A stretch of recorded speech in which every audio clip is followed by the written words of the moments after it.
And I got to admit, being a non-Jew, hearing that word halakha, I was pretty sure that I was going to be wading pretty deep, and I didn't know where we were going. But I'm also happy to say that we had two very good instructors. And by the time we listened to it all, I really did come to appreciate not only the complexity, but the fact that this is something that goes on today and something that has to continue to happen. So in addition to that, I was very proud that I learned how to spell halakha just after I learned how to spell Hanukkah. So, but I'm not sure about that C or the H in Hanukkah. I don't know which one is the right one. So I just interchange those kinds of things. So that all being said, we're welcoming Rabbi Brian Stoller and Rabbi Ari Dembitzer tonight to pick up the same topic, and we're anxiously awaiting your presentation. Thank you.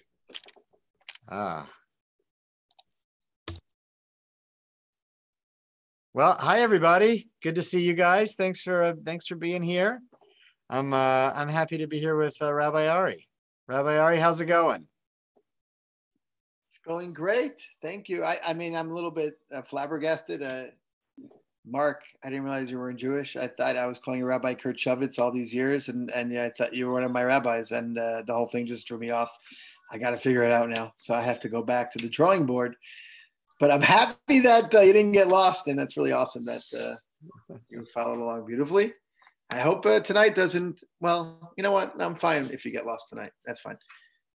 But that's my introduction.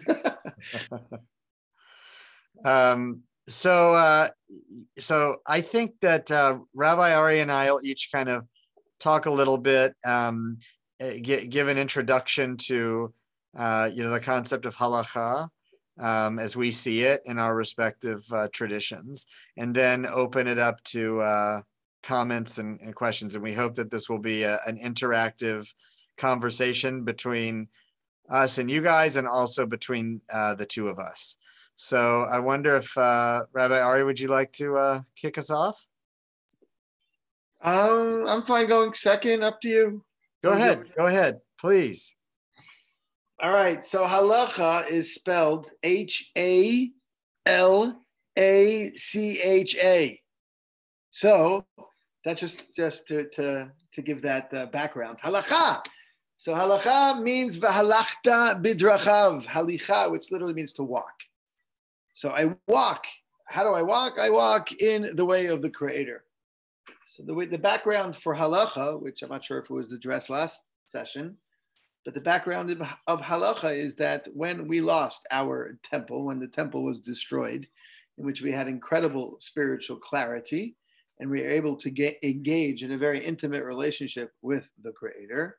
So after we lost the temple and the temple was destroyed, the rabbis tell us that what we have in lieu of the temple, and when I say in lieu, it doesn't equal the temple, but as we have in lieu, in place of the temple, the only way that we can engage in a meaningful relationship with the Creator is by following in His footsteps, or following in the footsteps of Halakha, which is Halicha, which is walking.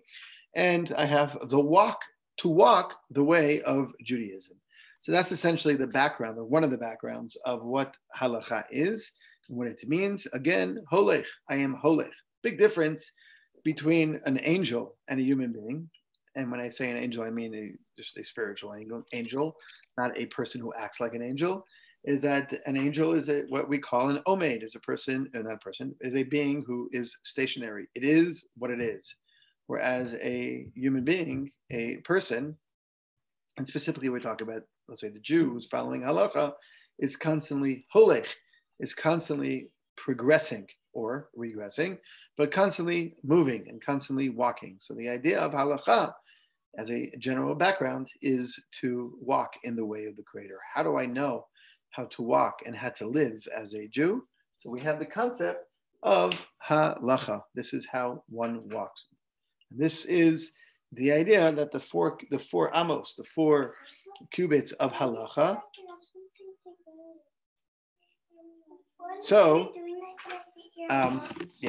So the idea of Halakha is to take the word of the Creator and to walk and to follow in the will and the ways of the Creator. That's the general background. That is, I'm sorry about the kids in the background. I hope you don't mute me, Mark. So that's the general background. I mean, I don't know if I should go further. Should I go a little further, Rabbi Stoller? You want me to go further? I think so. Yeah. Okay. Like, what is how do we know how to walk in the ways? Oh, so good. So then, traditionally, the way we set it up is that we have the biblical Bible, the Torah, the 5 books of Torah, which in last week's Torah portion we have the essential 10 commandments.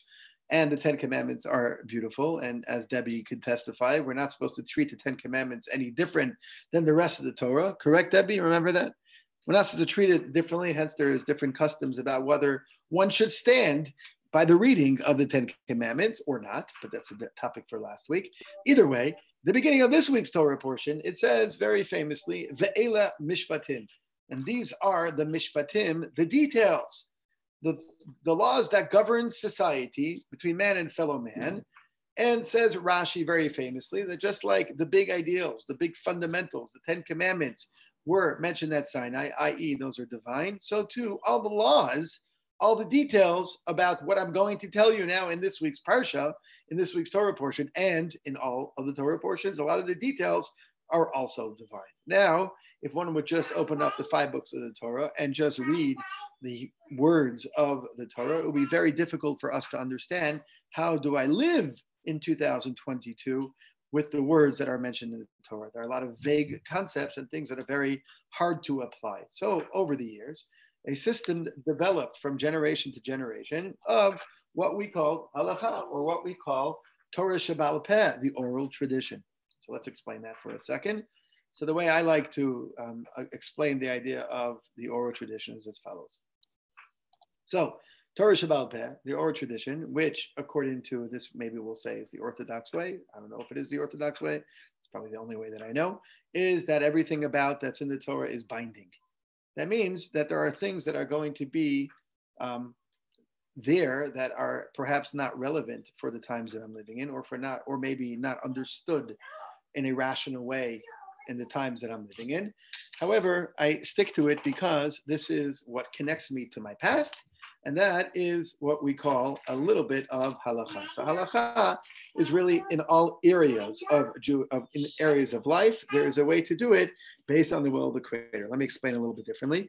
There is an interesting idea that all the laws that govern society, there is a moral way, and then there is the Torah way. And sometimes the Torah and the moral very much are the same. But sometimes it's not that it's immoral, but it's not limited to moral. Let me explain that. So we have a court system, and a Jewish Torah court system is not necessarily the exact same as a secular moral court system. Actually, there is an interesting law that says if I have the choice of going to either one, I really should go to a Torah court system or rabbinical court system and not go to a secular court system, even if I arrive at the same conclusion. I'm rambling, so let me get back to my point. Okay. So, getting back to my point. So, the idea of Halakhah is in all areas of Jewish life, everything, in all parts, and this is a very interesting idea, in all parts of life, there's a way to do it according to the Torah values.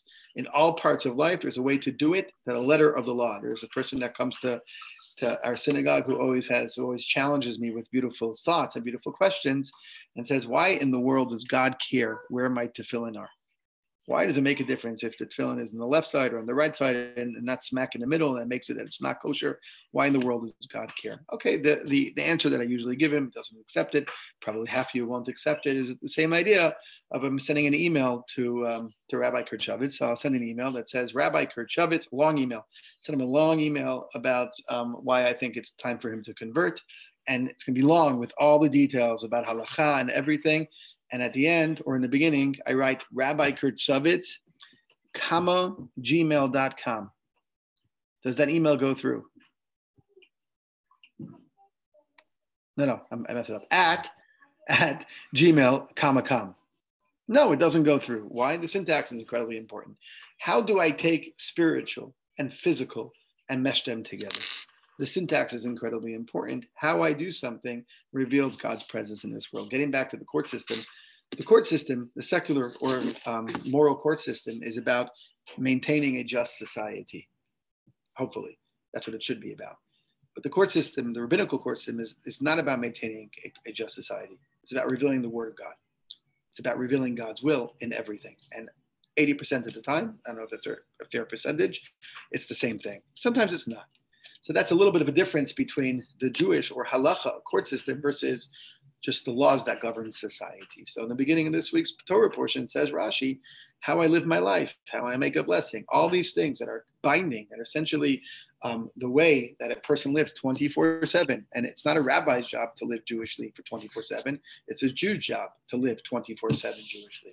And that's essentially halakha. I'm not sure if I'm being clear, but I want to just end off with one more thought. How, you know what? I'm going to stop here. I'm going to stop here for now. That's my overview, if that's okay. I think I rambled a little bit. I think I lost the focus. It's okay. I'm sure I'll be able to bring it back at some point. Rabbi Stoller, the floor is yours.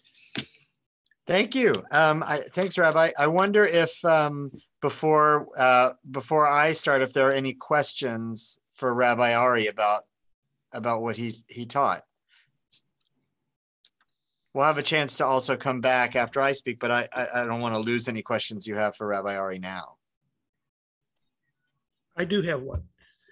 Could you talk a little bit more about, I don't have a clear picture about what comes before the court that you're talking about. I kind of lost what that is. Last week's Torah portion in Parsha of Yitro, so we talk about the 10 Commandments and essentially the revelation at Sinai. So it's that experience of Sinai. That's last week's Torah portion. In the beginning of this week's Torah portion, it goes straight into V'ela Mishpatim, which the Vav means and, or it connects last week's Torah portion to this week's Torah portion. And it seems completely mundane. If you really want to learn more about it, I'm sure Rabbi Stoller will talk about it on Shabbos, or I'll talk about it on Shabbos, depends where you like to go. But there's a lot to analyze in terms of why we start off with the Hebrew servant. This is the details that start off with the Hebrew slave, which is difficult in itself, but it's very much, it goes into what we call the mishpatim, which is the laws that govern society. So we went from the 10 Commandments, or the experience at Sinai, or us saying Nasa and B'dishma, which we say in this week's Torah portion, that we go from a lot of hierarching ideas, a lot of this awesome experience of the 10 Commandments, big picture, this inspiration, and we go to discussing mundane things like an ox goring a cow. Very difficult. Anyways, did I answer your question? Okay.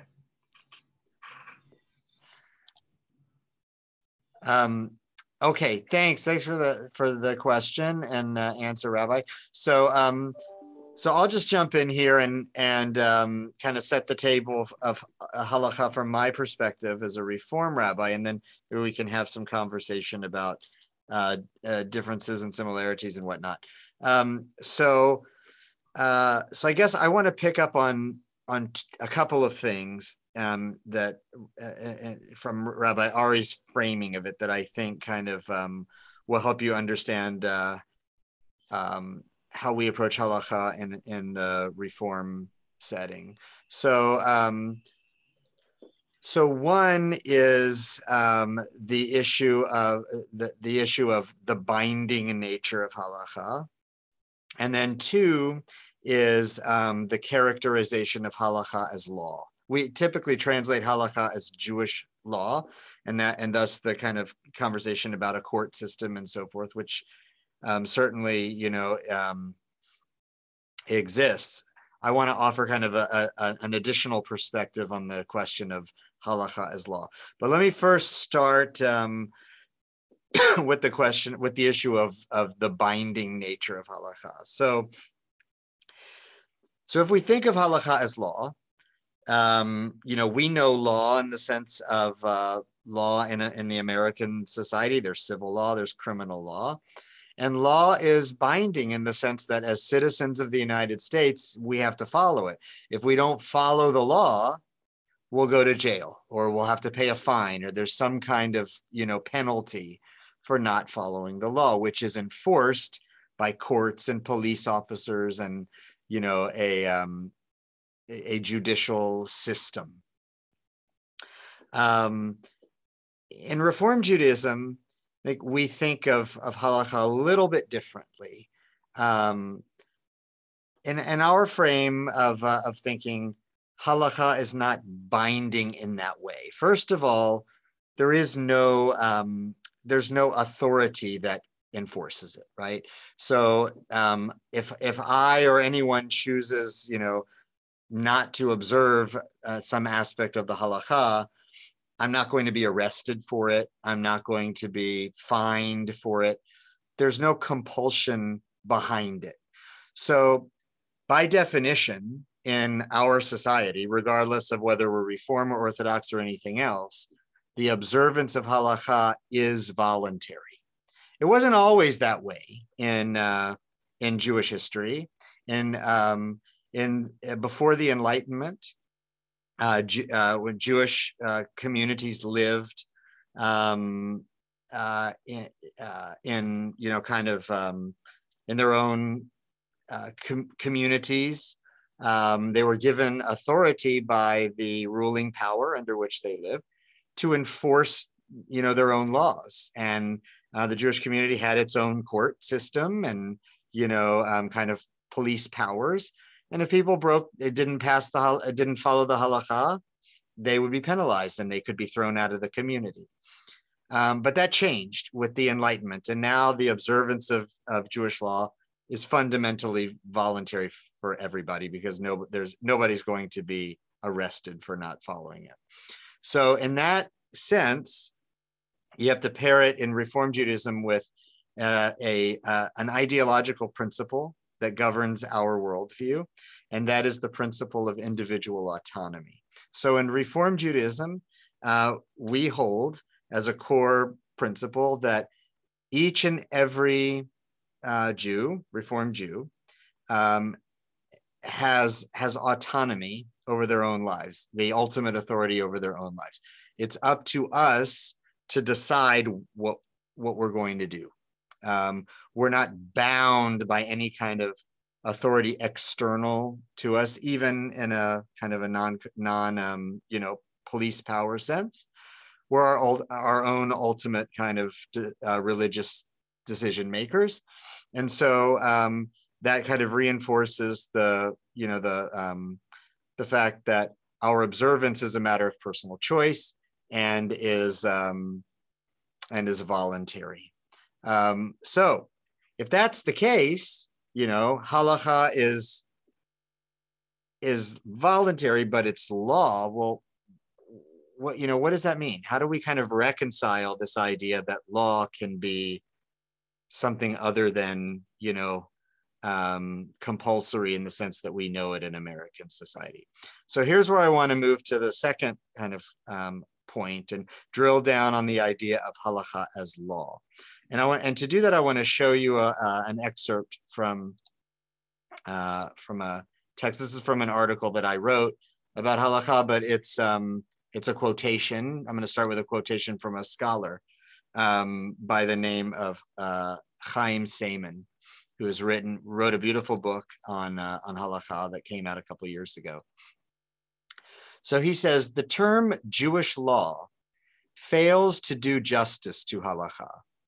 I have spent a decade and a half among accomplished legal scholars and am fortunate to know very successful lawyers. Yet I have never been to a stadium full of people celebrating the Constitution, much less the tax code. Have never heard a law professor address a church group on the details of contract law, and have never seen a parent faced with the joy of new life or a child with the tragedy of a parent's death whip out the uniform commercial code in search of inspiration or insight. By contrast, it is hard to imagine any private, public, social, religious, or institutional setting where it would not be appropriate to pull out a book and expound on some finer point of Jewish law. I love that quote because it really highlights the fact that there is something different about halakha in comparison to law as we conventionally understand it. We normally think of law as a set of rules that tell us, what to do. set the boundaries and so forth for how to walk and live in the world, like American law does. And on one level, Halakha does that too. Like Rabbi Ari was talking about, it tells us, here's what you do on a daily basis. Here's how you put on your tefillin. Here's how you eat. Here's how you pray, etc. And so on one level, Halakha is regulatory. It regulates our behavior. But it's also much more than that. And this is where Chaim Seiman is very insightful, I think. He says, I'll just read my summary of him. Seiman cogently argues that the rabbis always intended halakha to be engaged with and learned, not only and not always as regulatory law, but also as Torah. As the essays in this volume demonstrate, the halakhic tradition is a treasure chest of wisdom and insight, waiting to be mined, discovered, and expounded and shaped for our community by Reformed Jews who are animated by spiritual curiosity and creativity.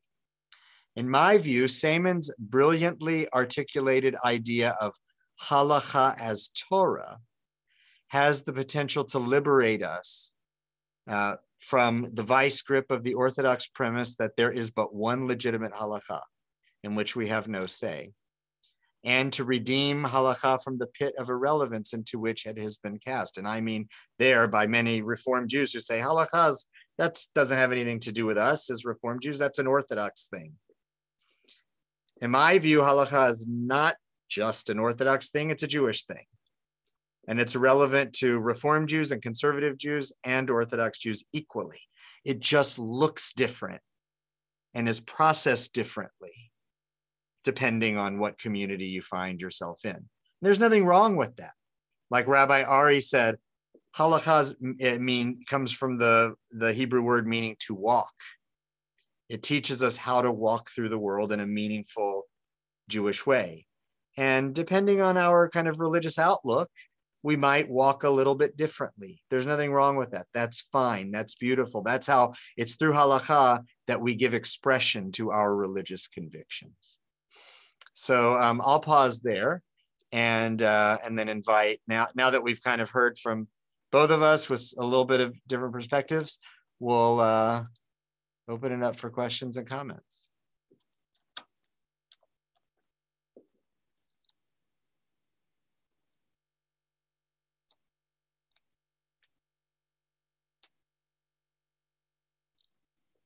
Well, since no one else is saying something, I'll ask a question. Go ahead, Andy.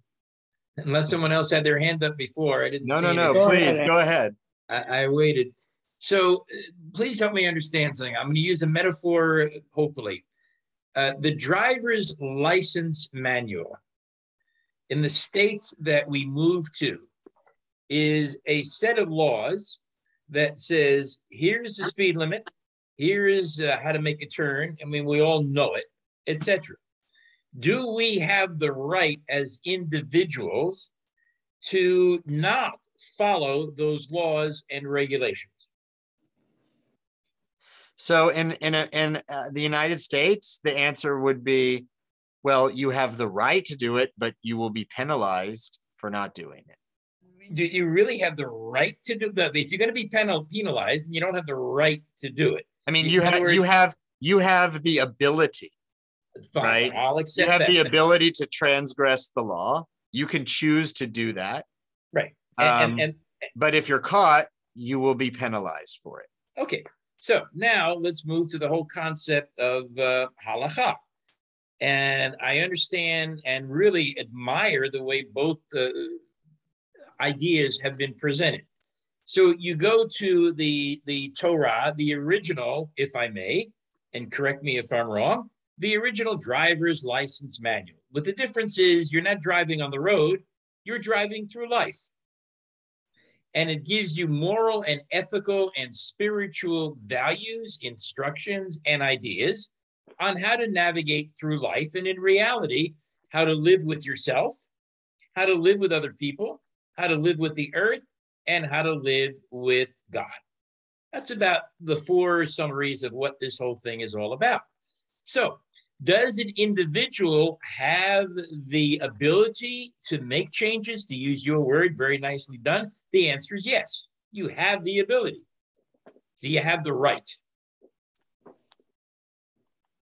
Rabbi Ari, you want to jump in? Andy, you sound so orthodox. No, I'm not. I'm never did. conservative. You never Everybody did. knows it. I'm conservative. I'm just I don't know. throwing I don't it know out. what conservative means. I don't know what conservative means. I don't know what orthodox means. I don't know what reform means.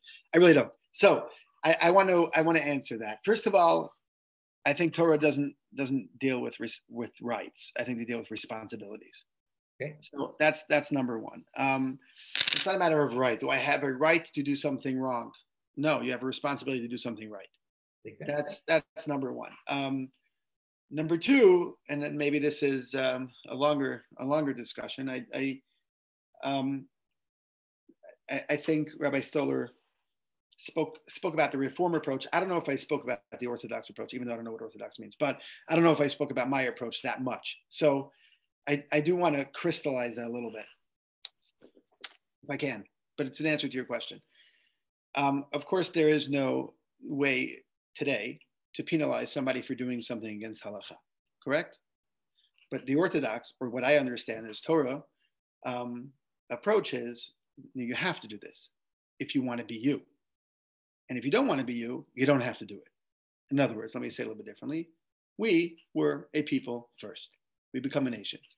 After we become a nation, sometime in the Exodus, a little short time later, we get the Torah. And the Torah says, you want to be this nation that reveals God's presence in this world, this is what you need to do.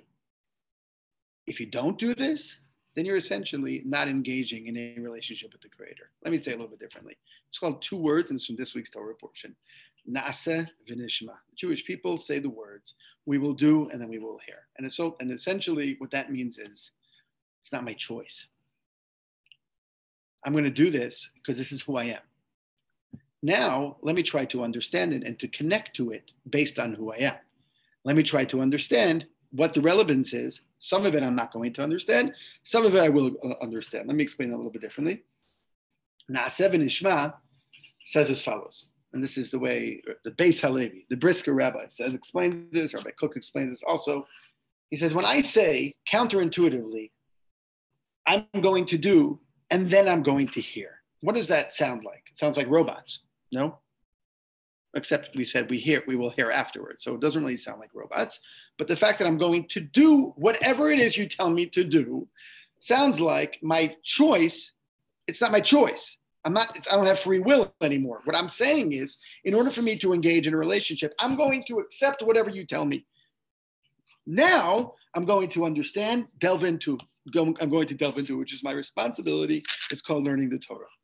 The stage one, what happens is now that I took care of the doing part, when I learn and I understand, I'm not just going to understand what's relevant for me.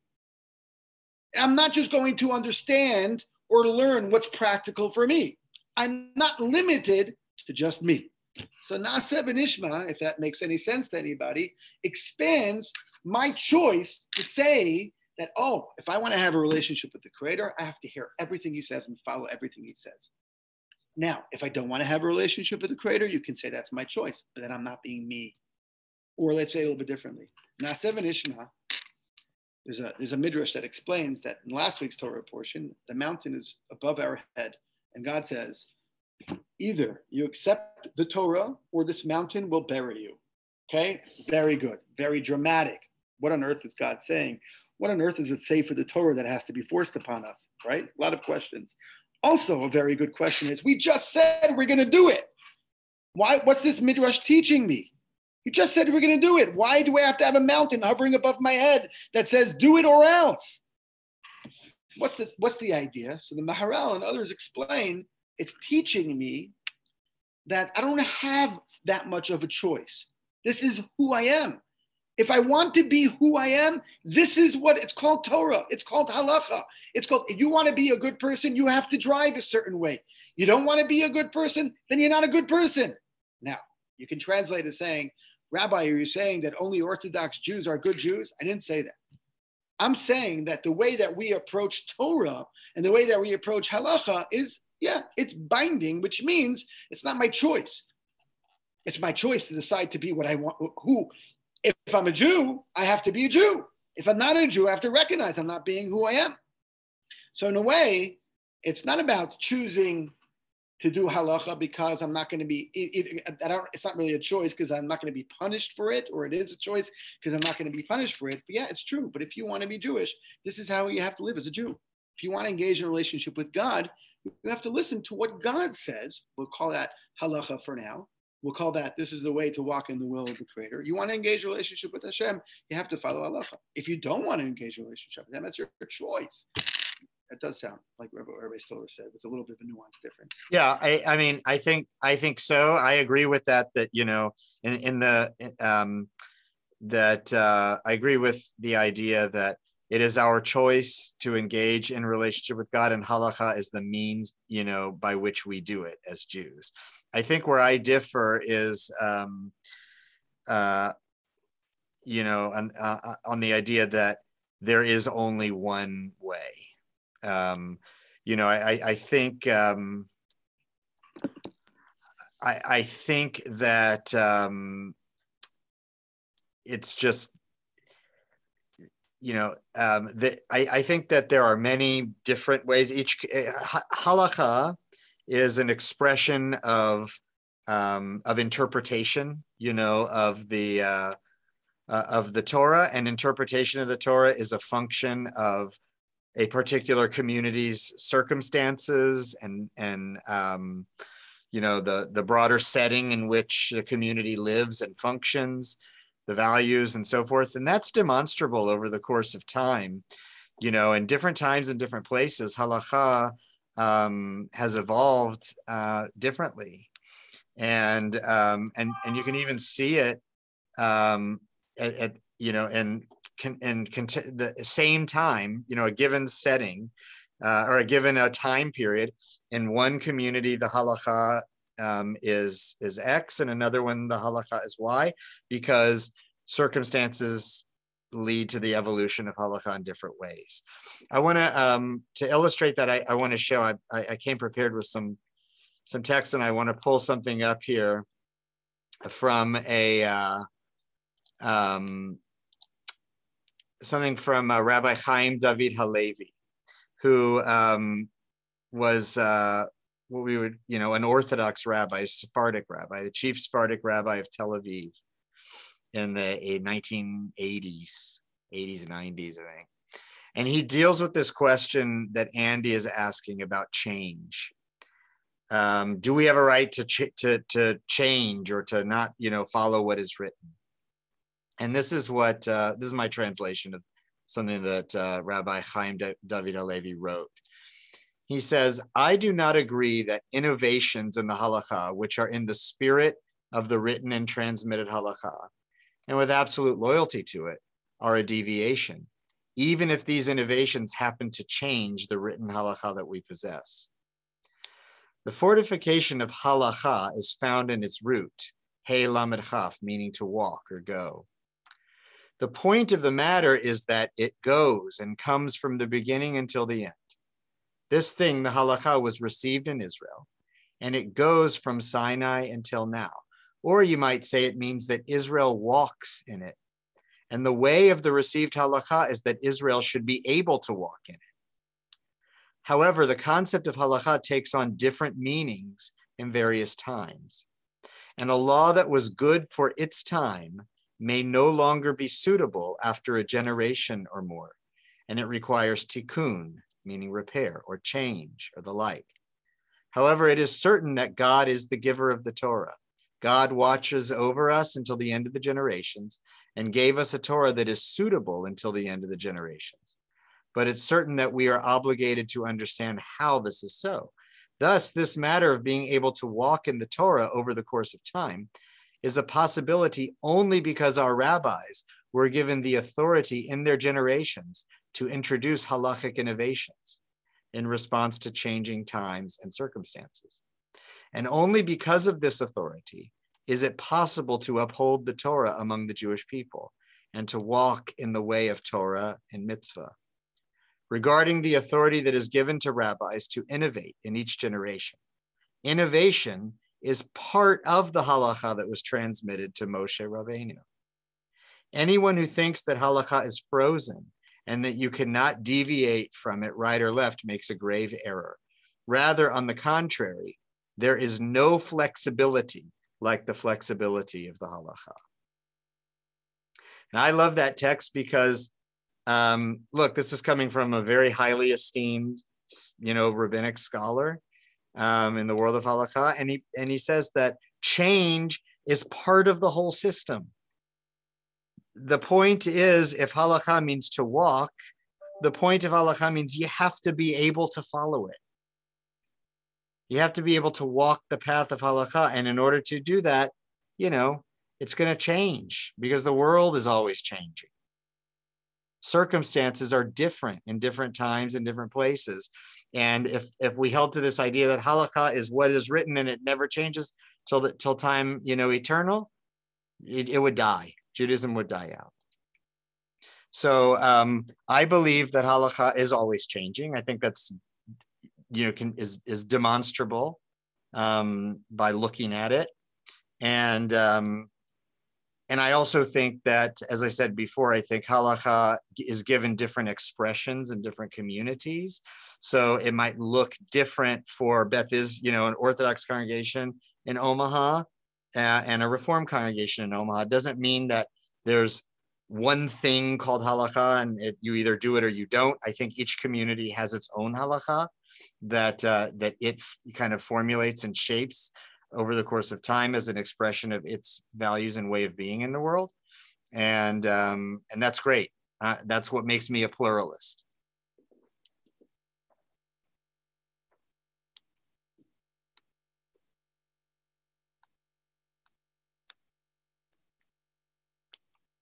Questions, thoughts? I have an illustration, an issue for both of you, and it deals with who determines what the halakha is and so forth. So I gave an example of somebody was concerned about keeping the Shabbat, and it involved a corporation, employees of a corporation. When Moshe Feinstein was asked about this, he said, about corporations, he said, the halakha doesn't recognize anything but partnerships and individuals. It doesn't recognize corporations. If we did anything at all, we would have to call a Sanhedrin. Do you see problems with that, both rabbis?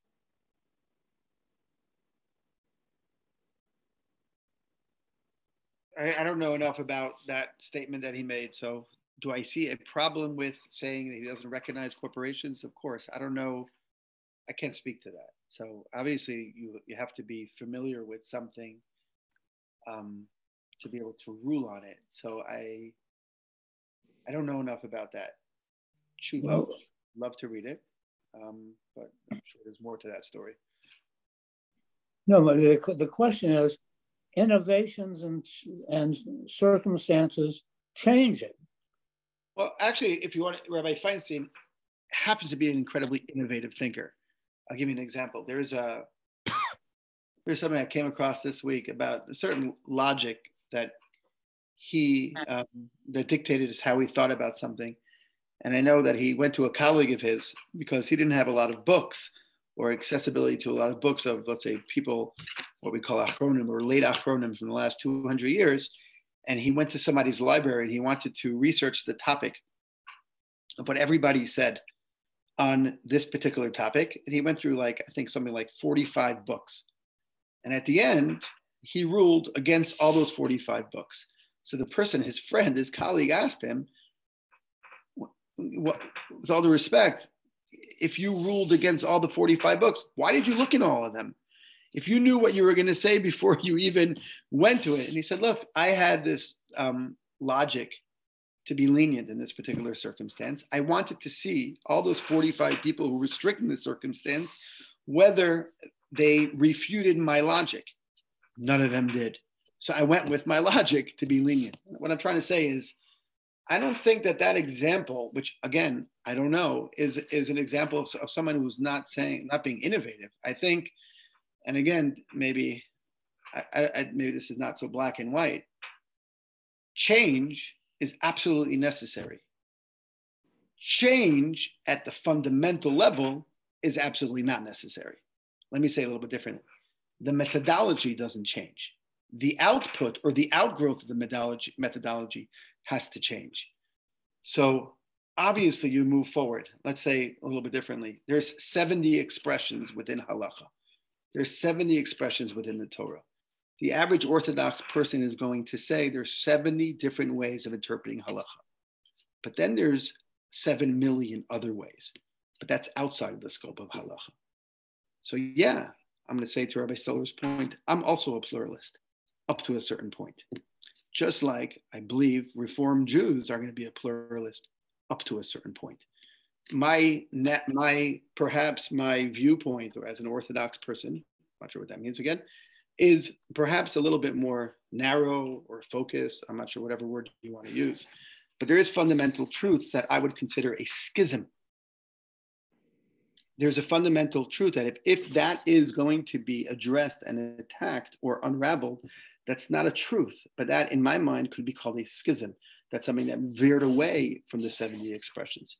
So it could be that the idea of Rabbi Feinstein not being innovative based on this example, again, I don't see that. I don't know enough about it. I think Rabbi Feinstein was a tremendously innovative thinker. However, he stuck very much to the fundamentals of halacha, which he never wanted to mess with those fundamentals. Again, the outgrowth of that fundamental, you could change. You're supposed to change. How do you deal with electricity on Shabbos? It wasn't around 100 years ago, 200 years ago.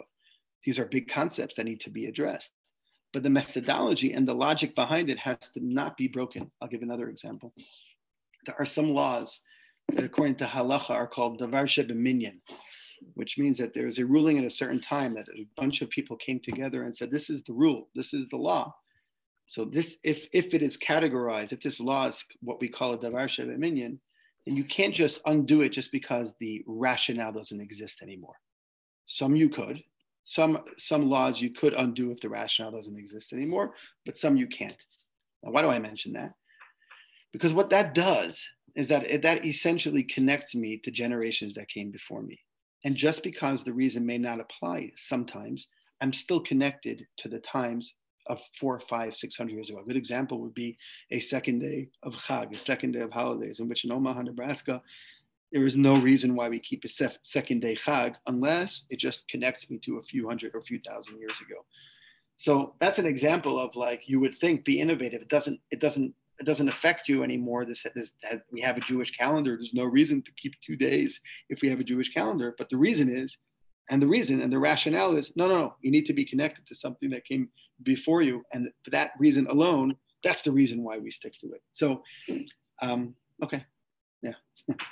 I'm not sure if I answered your question, Steve. I just don't know that that's a lack of being innovative. Maybe I gave a wrong example.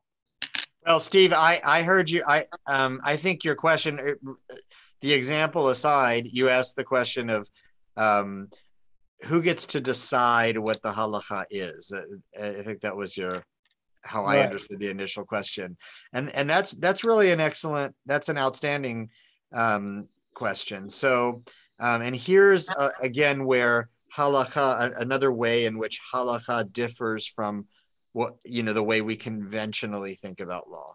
So in the United States, we all know who gets to decide the law, right? There's a court system, established by the Constitution. There are judges who, have official institutional positions, and they have the authority to decide. So whatever they decide is the law.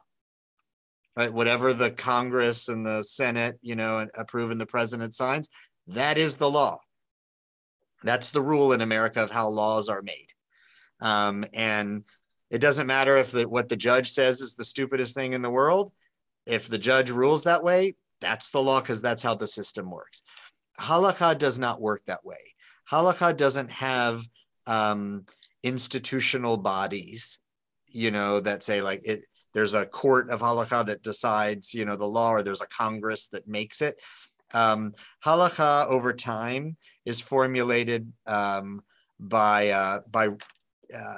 recognized kind of scholars who emerge in their time and place on the force of their reputation and their learning and so forth, and they develop followers, people, and then they write legal opinions and teach halakha, and based on the force of their reputation, people just choose to follow them or not. That's why halakha as an entity is a much more kind of pluralistic and kind of corpus of law than the American legal code is, because in different times and different places, recognized authorities are coming forth and offering their best interpretations of the law, and communities choose to follow them. That I think points to I think a larger the larger question, which is that who gets to say what the law is? Well, it depends on what community you're a part of. There are some communities who follow the teachings of Rabbi Moshe Feinstein, who was just spoken about. He's considered to be the greatest halakhic authority of his generation in the 20th century in the United States. But in other communities, other countries, other kind of branches of Judaism, so forth, might look at Rabbi Feinstein and say he's very interesting, but we choose to follow some other authority, right? Whose learning and whose kind of reputation we respect more, and that's why halakha looks different in different communities, because ultimately a community will choose to follow teachers and to adopt the ideas of thinkers whose writings reflect the values of the community. Different communities give rise to different thinkers that are reflections of their own community. And the law of the community is an expression of the community itself. Does your concept involve any way standards or limits or boundaries? Yeah, for sure. I think the boundaries are the values of a community. So let's just take I think let's take a question of that's I think a relevant contemporary issue in our society, same-sex marriage. Okay, so in one I don't know, Rabbi Ari can speak to the question, I think, in his community. I can speak to it in mine. In our community in Reform Judaism, we have dealt with that question with the language and categories of halakha, and have determined that same-sex marriage is accepted and is an expression of holiness and and relationships. Other communities would say it's not. I mean, and you could say, well, the halakha says no, or the halakha says yes. What I'm saying is there is no such thing as the halakha. Halakha is local to a particular community of a community that shares a common set of values and norms of reading texts. An Orthodox community will read the texts one way. A Reform community will read the texts in a different way. And we have to recognize that reading is always a function of the reader and the values that the reader brings to the table, and the circumstances in which the reader lives, and that produces an interpretation. So can you say one is right and one is wrong? What would you need in order to do that?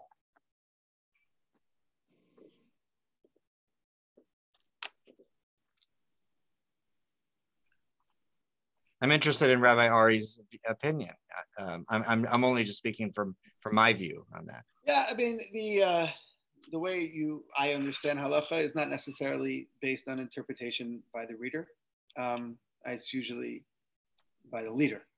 In other words, a person asks me a halacha question, I don't assume to know the answer until I researched who, unless it's pretty black and white, but probably 50% of the questions that I get are not black and white.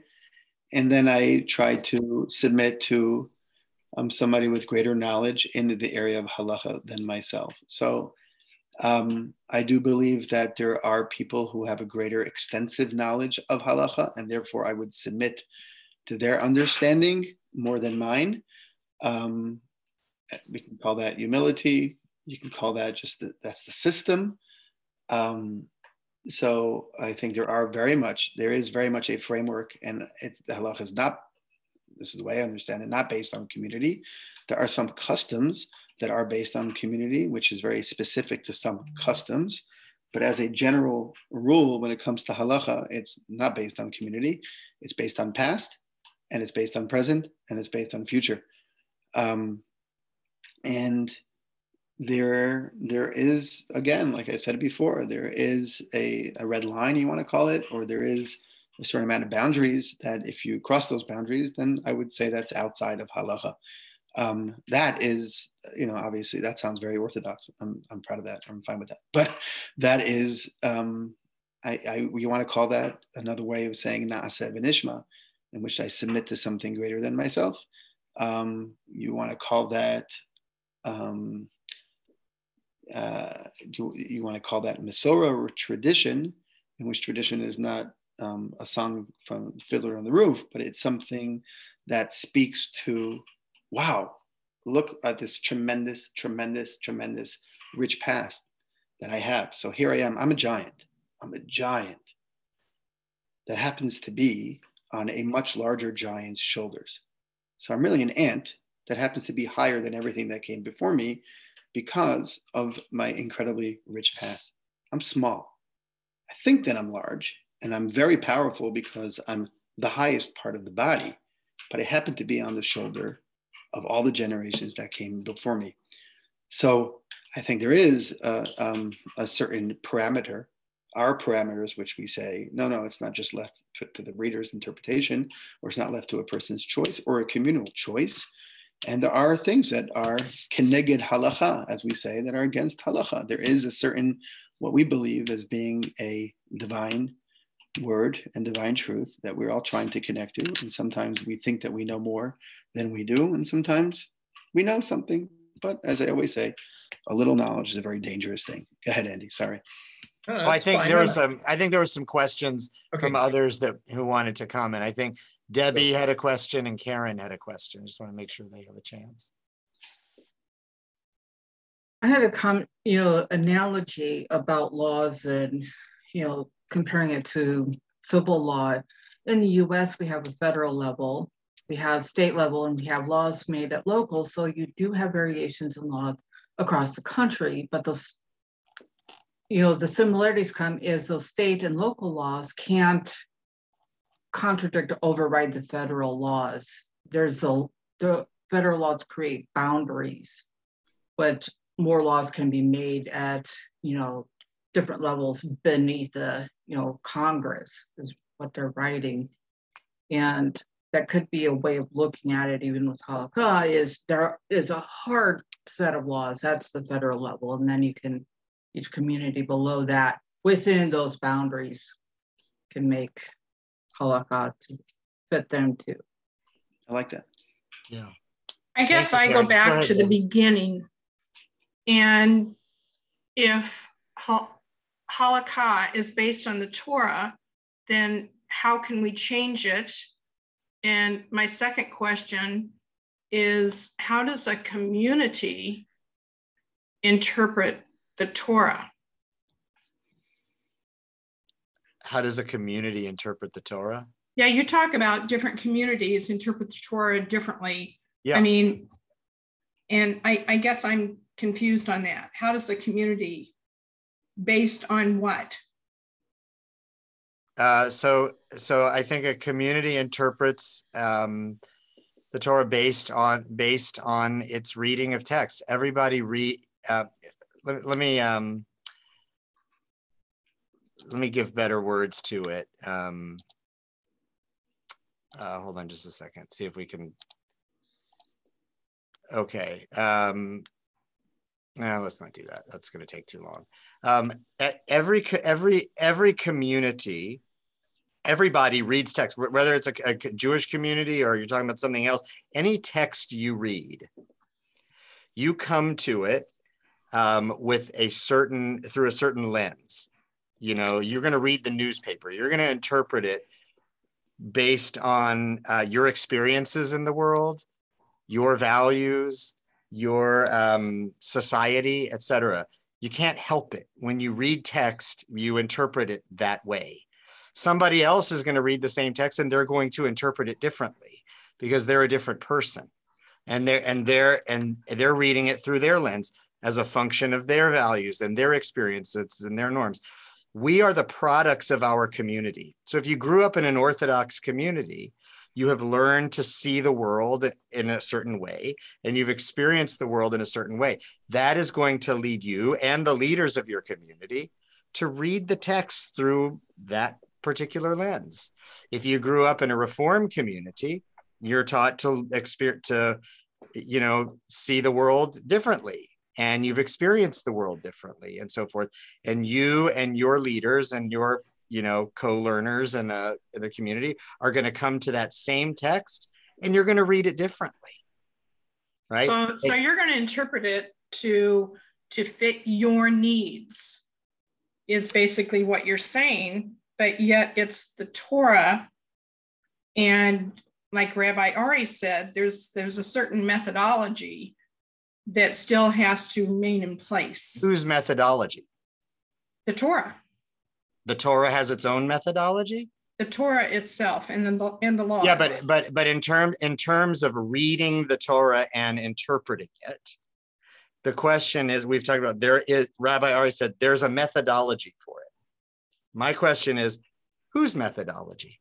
I mean, ultimately, the different methodologies of reading will produce different readings, right? And so what if we say there is a correct methodology and there's an incorrect methodology? Then we have to give license to some people's way of reading and say that's the right way of reading, and say other people's way of reading is the wrong way of reading. And what I'm telling you is, what I'm saying is that in order to do that, you would have, I just don't think, frankly, I don't think it's possible to do that. We can only say it's right from the vantage point of being within our own community. We're going to say our way of reading is right, and another community's way of reading is wrong. That's what Rabbi Ari is saying. I mean, Rabbi Ari is saying that his community's way of reading the Torah is the right way. And then by definition, other communities' way of reading it is the wrong way. And what I'm telling you is, well, I didn't say that. How does he have the right to say that? Why isn't my way the right way? Rabbi Stoller, you said that. I never said those words. I never said those words. You heard those words based on your community, which I never said those words. What I would want to say, and this is what I think what Debbie is trying to say, I open up the 5 books of the Torah. 90% unrelatable. Unless I have commentary that connect me to thousands of years ago. It's called the oral tradition. Now let's say, I don't know, not me. Me as a person who submits to the past, says, I have no idea what this Torah is talking about. But I have these generations that come before me. I'm the ant that's on this huge, huge body that actually connects me to this time of revelation. And again, it comes back to 2 words, Naaseh v'nishma. I want to understand everything that came before me. Everything. Then I'm going to go back to my community and interpret the community based on what I've learned from the last thousands of years. Yeah, exactly. Exactly. That's right. And I would say that in your community, when you go to say everything, I want to understand everything that came. What counts in the everything? I would say that your bucket of everything and my bucket of everything are going to be different. There are going to be there'll be certain commentators and certain authorities and so forth that you will look to. Some will be given more weight than others, and that'll be a function of who your community values and recognizes as important. And in my community, we'll look to a set of commentators and interpreters. There'll be a lot of overlap, but our community will value different thinkers and commentators and give greater weight to some than others. And that's going to be different. And that's going to produce different outcomes, in terms of how we read the text. And what I'm trying to say is that neither is right or wrong. They're just different because it's a function of ultimately of the community that's doing the reading and it's doing the looking. But you did say something which I think Debbie is trying to point to, is that it's all based on how the interpreter is interpreting it. That's right. I don't know if I would say that about myself. Yeah. I'm not interpreting anything. I'm not interpreting based on the community, based on the news. I'm not. I go back to the news and I interpret the news based on what I learn. It's called Istaka Baraisa, Bara Oma. The Torah is divine. And then the Torah is going to influence how I look at the news, not what the news influencing how I look at the Torah. I hear that. I would suggest that that's impossible. It is impossible for any human being to encounter the world without interpreting it. I don't think that it's impossible.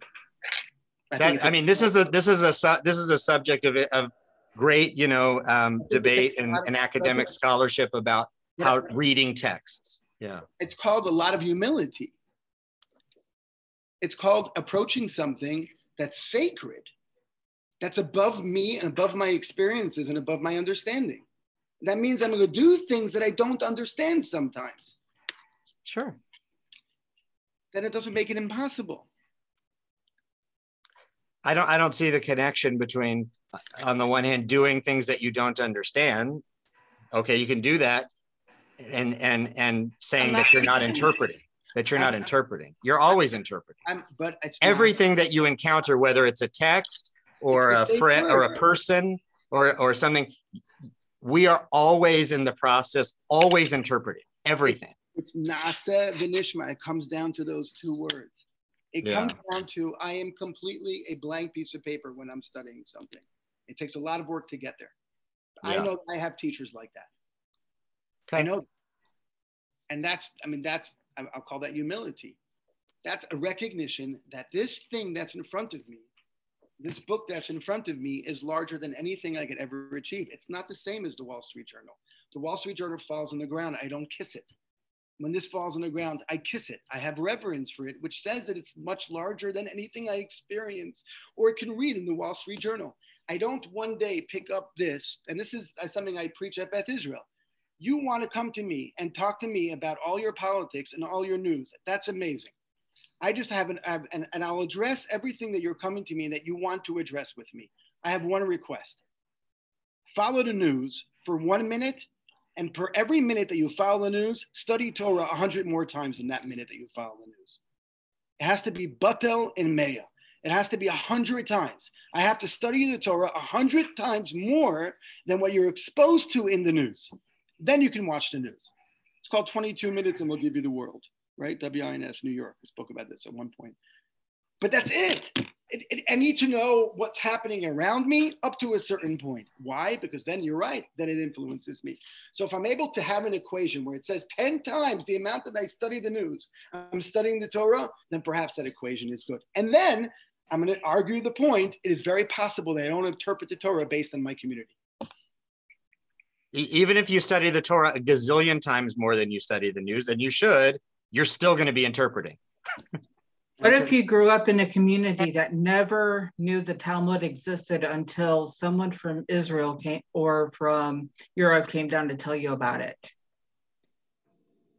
A community, lost tribes, there's communities in Africa that never knew the Talmud existed because they left Israel before that point. And their Judaism is based on the Torah that they had before they left and didn't have the same oral tradition. Is their Judaism wrong now because they didn't have access to the same oral tradition that you are using to learn it? I don't know if I would say the word wrong. I still wouldn't say the word wrong. I would say, but it's a different filter because they don't have the Talmud that you're learning from, the same oral tradition that you're learning from. So what's they have their own oral tradition, and therefore what? So that's a filter because they don't have the filter of the oral tradition that you're studying from. That's a filter. Okay. Ultimately. So yes, that community that never had the Talmud has a different filter, a different oral tradition. So yes, their interpretation of Torah is affected by the community because their community never had the Talmud. I think that's didn't have the Mishnah that you have in your community. I mean, look, the Babylonian Talmud and the Yerushalmi are different. They read the text differently at different times. It's a product of their circumstances. The Chuvot of the rabbis in Hungary and then 18th century address issues differently than rabbis in other settings. They are, readers of text are always interpreting. It's insane to say that you can read it, that there's just a stom objective reading of a text that's not influenced by anything. Texts don't exist in vacuums. Nothing exists in a vacuum. But it's up to a certain point. And I think you're saying influence is greater than I'm saying. That's all. Of course, we're going to be influenced by our own personalities and our own traits. But it's up to a certain point. So if I may, to Rabbi Stoller's point, the Torah says at the end that rabbis and other people, I don't call them rabbis, but scholars will come along that will, in the future, that will have different readings of what you're getting. And it's important that you listen to them. So to your point, Rabbi Stoller, it says in the Torah that other authorities will come along and look at the Torah differently than what you have today. So I absolutely right. On the other hand, when we take a look at laws in the Torah, it's hard to change, it's hard to interpret a law, what literally says, do this, don't do this, don't do that. Those are spelled out literally as laws. Just one other point, and it's going to probably bring up a big conversation we don't have time for. If we agree, and I think we do, that the Torah was the original basis, and that has changed over the years, depending on a person's point of view and interpretation. And by the way, we all look for people who agree with us, and then we cite them as sources, because we tend not to cite sources for people who disagree with us. But what's the difference between that, here it comes, and cancel culture? I don't understand. So in other words, in the United States, there's a lot of things, cancel culture. Everything that would happen in the years past, we're changing. Google changed words. We're changing the way we looked at American history. We're eliminating things that occurred. We're taking down statues. I'm not saying it's right or wrong. I don't want to get involved in the politics of it. But yet, as we do in the Jewish religion, and I'm not saying it's right or wrong, but what we do in the Jewish religion, we tend to take the basis of our culture, of our history, of our laws, and we tend in instances to modify, change, or eliminate them. And that does have a connection, not necessarily a straight line, maybe a dotted line, to cancel culture, what's happening in the United States. That's all. And you sound very orthodox again. I'm gonna take a moment to interject here and just we're about a little bit past the time, and I'll tell you there's some interesting things here that you could certainly formulate whole sessions on. So we should scratch our heads about that a little bit and see where we want to go with it. But probably for tonight, let's wrap it up a little bit and say thank you very much to both of you, and very stimulating. I'll tell you, it was great. Thank you.